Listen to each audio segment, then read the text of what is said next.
you know of anyone who has been raped, had She the baby? would not have wanted to carry a child by someone that raped No, but her. I mean, do you know of anyone who was raped, had the baby, and then regretted and it? was happy that they had it? No. I can't imagine. I do. They were okay, and they raised the child after. Not necessarily. Both these instances, they gave the child up for adoption. Up for adoption. Okay, and they were pleased that they went through with the pregnancy. Oh yes, they reunited with their one. In one case, it was her son. And oh yeah, very happy. Yeah, she stands with us sometimes doing this. Okay, because that she's would be fascinating. so convicted that just because you were raped, that's no reason to. There's also a website if you're interested in going to. It's called Conceived in Rape, and it's about a woman who was actually conceived in rape. The mother wanted to have an abortion, but it was, I think the baby was just too developed or something.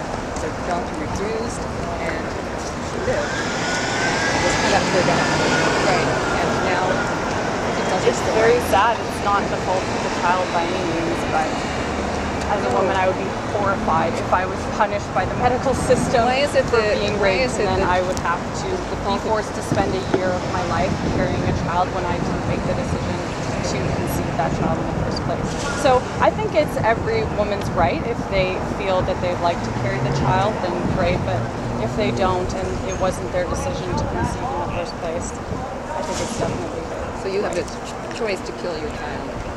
Well, I don't believe it's killing a child when you didn't, the man actually forced themselves to have a child on you. So you didn't make that decision. You didn't say, I'd like to have a child. Oh no, I'm going to kill it, right? It's not your fault if you're a woman and you're a vessel. You're simply a vessel for someone else to have a child, right? So no, if you didn't make the decision to impregnate yourself, then you should not be made to feel guilty for making the decision to terminate a pregnancy. So after that, you can choose to kill your child. Once you've been raped and you don't like it. I find it so fascinating how how do we say, because pro-life is not an accurate term. Why isn't pro-life an accurate term? Rights activists like yourselves, you in particular, I just find it so fascinating when women are against women having rights. Why do you say that pro-life isn't an accurate term for? Because I'm also pro-life. Like I like to help people. I think everyone has the right to be happy, to be loved, to live. Well, what about the child in your womb? They don't have the right to life? Well, they're not a child yet. I think like the misinformation. I guess that's the issue. When does it become a child? When I already explained that and I answered that question. When it's viable, you mean? Yeah, when it's viable, when it would be able to be surgically removed from the mother and survive. So when is that? Third term baby. At like 6 months, the third term. Do you know the third term? Yes, but when in the third term? Like, is there a specific time? Well, the third term would be from 6 to 9 months. So that's when a child could be obviously surgically removed from the mother and survive.